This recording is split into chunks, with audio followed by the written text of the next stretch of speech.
Well, good morning, good day, good evening. Whenever you're viewing this, I am so glad we're all still here.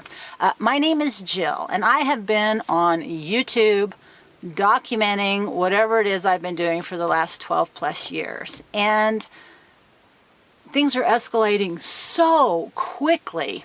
I feel like any day these could be our last videos together. These could be our last moments having a conversation online at all.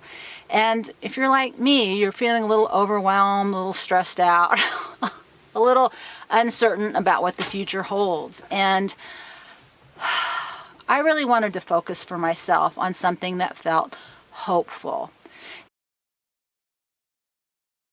Oh, and I just want to say thank you for your journey with me. If this is the last video because things change, thank you for having spent this time with me. I wish you luck. I hope everybody does okay.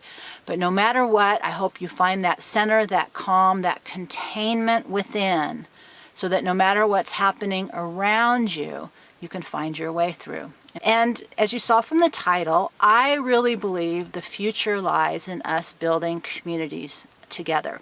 Not great big metropolises where we're all pushed into one small space, but in smaller communities where like minds come together and we create a very positive, productive environment in which we take a lot more personal responsibility and we focus more on self-sustainability, integrating that with trade and communications around us locally. In my perfect world, I would be there now. But if you've watched me for 12 years, you've also watched me repeatedly bang my head against the door, the wall, the window, whatever. And this last year in particular has been just fascinating in that I have found some really fabulous opportunities and good partnerships. And I have been told no over and over and over again. And I told myself, I was going to stay where I am, kind of wait the winter out. And then once the temperatures warmed up a little bit, which they keep going down, they get warm and then they go down, then they go down. So, but it's feeling like it's a little bit of a crunch. So I wanted to get this video out because I wanted to plant these seeds with you before we all lose the opportunity. So, but what I'm starting to take away and what I'm choosing to take away from the massive amount of rejection or inability to find a spot that I can physically drive onto, because that's the other issue. This horse trailer won't just go anywhere. So I still hold on to this idea that the answer is not to be lost in the woods alone or the desert alone, but to form some kind of community in a place that makes sense, that calls our soul, that calls our spirit. Even if it's within the city, even when it's in an urban environment. There are no rules or absolutes about what's coming down the pike. Dog is drinking water. Sorry about that. But there is absolute flexibility in how we want to handle what's coming in our future. So there's so much doom, there's so much gloom, there's so much fear. I wanted to create something in my mind that was positive and hopeful. And you've heard me talk about a book called The Desert Mothers. You've heard me talk about, two old women surviving in the desert. And I started to make a list of all my favorite books, right? And they all have this theme, and all but one are written by women. And all of them share the same idea of resiliency, of working together, of finding a way to be in the world that makes sense at all levels, physically, mentally, emotionally, but most importantly for me, spiritually. And I've come to the conclusion that me trying to support somebody else in their dream and their vision and their world, this is not going to happen, because it's time for me to take responsibility for creating what I see within me. And what's been super awesome, about these last 12 plus years is how much I've learned by other people allowing me to be on their properties, in their environments. I have learned so much. When I first started working around livestock, I didn't know anything. I was super sensitive about any slight animal discomfort. I've learned so much about nature, about the climate, about the land, about how to work within the elements instead of trying to control the elements. What the wild has taught me, what the wilderness has taught me. I really feel like I've been through a school that I had no idea I was signing up for.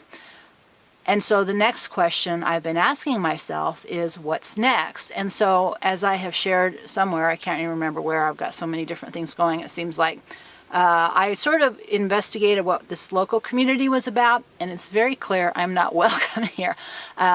Even though the land and the environment and the resources where I'm physically at right now would support a very strong community and trade center, it's actually amazing what you could do here.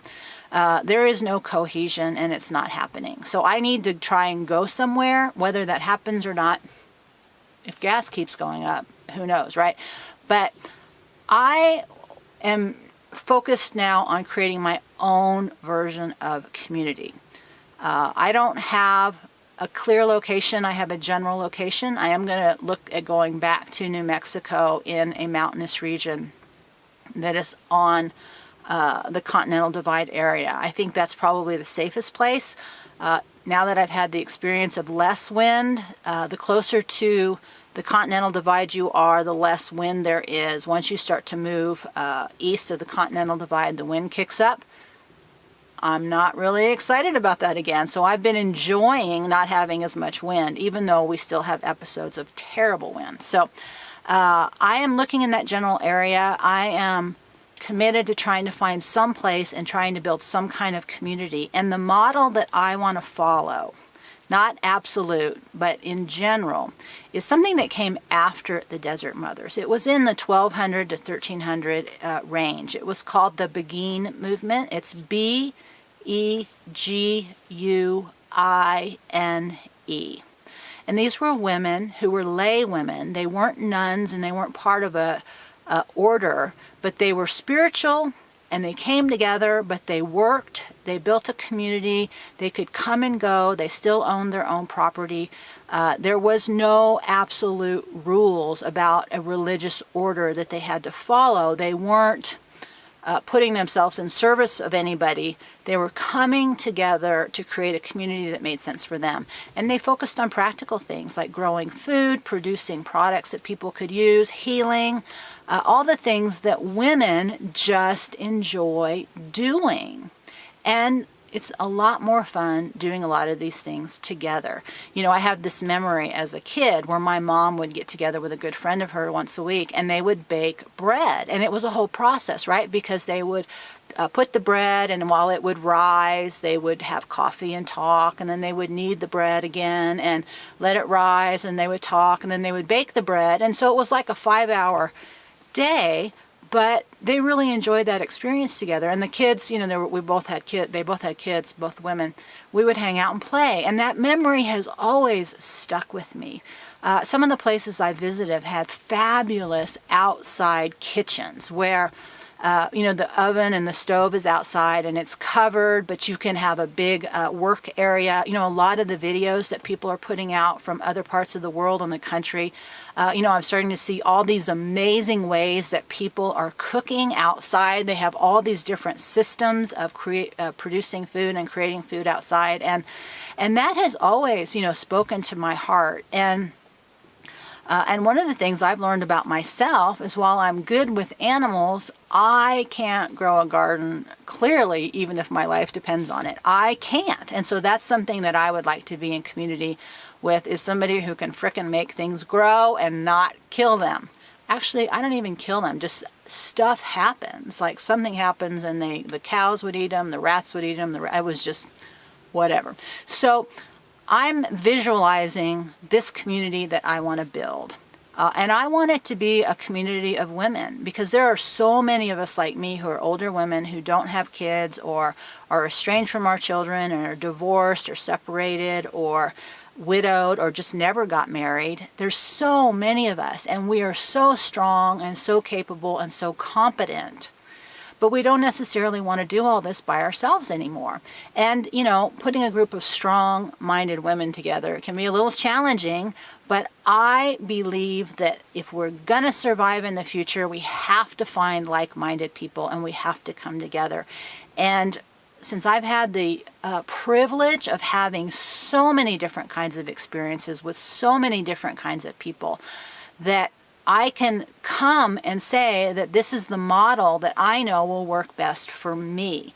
And I know I'm not alone. I know there's other people out there who would probably get this idea and be interested in it too. Now, whether that will happen through time, whether that will happen through organization, whether that will happen organically, I don't know, because for all we know, the lights could go off tomorrow. What I do know is that I need something positive to focus on right now. So I am visualizing what I want, and I'm hoping that by doing that, I will be attracting the people who also resonate with this kind of idea. And I'm hoping that even if you're not someone that's interested in this area, in this idea, that you will start employing the power of your imagination to envision what you want a community that supports you and that you support would actually look like. None of us are getting through this alone. And what I've noticed, and I noticed here, is that anytime I try to bring up these ideas, there's a lot of people that lock down and withdraw. They just don't want to deal with it, or they think that they can ride it out with their fence. You know, I was watching one of those South Africa chaos videos, and I watched how quickly the fence was pulled down with a truck, and this was actually at a storage unit, and how fast the doors popped off that storage unit. It just took seconds. There's no way to stay safe, absolutely, but there's absolutely no way to stay safe unless you're alone and unless you're hiding like out in a cave someplace. By the way, the place I'm looking at has caves. The earth is still doing its thing. So I'm excited. I have no idea if any of this is going to happen. I have no idea if I'm going to be able to get out of here. You know, I have a full tank in my truck and I have one shot to go someplace. So my fingers are crossed that I can find a place that I can pick well and that I can attract the people in that can resonate with this kind of idea. But I'm sharing it with you here because one of the things I have found helpful is to have a model that I have seen work in other ways so that I can have trust that it can work and that it resonates within the hearts of some, and that if I put that out, I will attract that in. We'll see how it goes. With that, put your comments below. I'd be interested to see what your ideas are for your next steps as the chaos is flowing all around us. And hopefully, my friends, I will see you next time.